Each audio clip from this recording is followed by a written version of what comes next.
4 തവണ ഫുട്ബോൾ ലോകകപ്പ് ഉയർത്തിയ ഇറ്റലി ചരിത്രത്തിൽ ആദ്യമായി ക്രിക്കറ്റ് ലോകകപ്പിൽ നാളെ ഇറങ്ങും. സ്കോട്ട്ലൻഡാണ് ആദ്യ മത്സരത്തിൽ അസൂറിപ്പടയുടെ എതിരാളികൾ.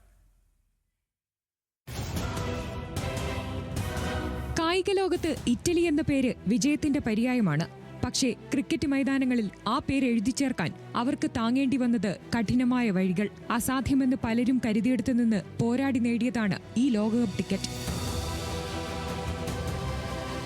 ക്രിക്കറ്റ് ലോകകപ്പിലേക്കുള്ള അവസാന യൂറോപ്യൻ യോഗ്യതാ മത്സരത്തിൽ ഇറ്റലി നെതർലൻഡ്സിനോട് വീണെങ്കിലും നെറ്റ് റൺ റേറ്റിന്റെ പിൻബലത്തിലാണ് അസൂറികൾ ലോകകപ്പിനെത്തിയത്. പോയിന്റ് പട്ടികയിൽ സ്കോട്ട്ലൻഡിനും ഇറ്റലിക്കും 5 പോയിന്റ് വീതം ഉണ്ടായിരുന്നെങ്കിലും നേരിയ റൺ റേറ്റിന്റെ വ്യത്യാസത്തിലാണ് ഇറ്റലി മുന്നേറിയത്. വെറുമൊരു ഭാഗ്യമല്ല, മറിച്ച് തളരാത്ത പോരാട്ട വീര്യത്തിന്റെ ഫലം.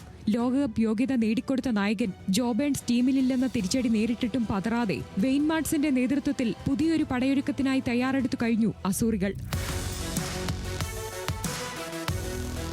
ലോകകപ്പിലേക്ക് എത്തുമ്പോൾ അനുഭവസമ്പന്നനായ വെയിൻമാർട്സിനും ദക്ഷിണാഫ്രിക്കൻ കരുത്തുമായെത്തുന്ന ജെ സ്മട്സും നയിക്കുന്ന ഇറ്റാലിയൻ നിരയിൽ ഓരോ താരവും ഒരു പടയാളിയാണ്. ഗ്രാൻഡ് സ്റ്റിവാർട്ടും തോമസ് ഡ്രാക്കയും പന്തുകൊണ്ട് തീതുപ്പാൻ തയ്യാറെടുക്കുമ്പോൾ ഈഡൻ ഗാർഡൻസിലെ ചരിത്രപ്രസിദ്ധമായ മണ്ണിൽ പുതിയൊരു വിപ്ലവം പിറക്കുന്നതിന് കാത്തിരിക്കുകയാണ് ആരാധകർ.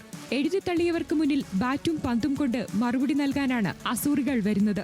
ഗ്രൂപ്പ് സിയിലെ വമ്പന്മാരായ ഇംഗ്ലണ്ടിനും വെസ്റ്റ് ഇൻഡീസിനും മുന്നറിയിപ്പ് നൽകാനാണ് നാളത്തെ മത്സരത്തിൽ ഇറ്റലി കളത്തിലിറങ്ങുക. എതിരാളികളായി എത്തുന്നത് ബംഗ്ലാദേശിനെ ടൂർണമെന്റിൽ നിന്ന് ICC പുറത്താക്കിയപ്പോൾ നറുക്കുവീണ സ്കോട്ട്ലൻഡ്. ആദ്യ മത്സരത്തിൽ വെസ്റ്റ് ഇൻഡീസിനോട് തോറ്റ സ്കോട്ടിഷ് പടയ്ക്ക് ഇറ്റലിക്കെതിരെ ജയം അനിവാര്യം. നാളെ രാവിലെ 11 മണിക്ക് കൊൽക്കത്തയിലെ ഈഡൻ ഗാർഡൻസിലാണ് മത്സരം.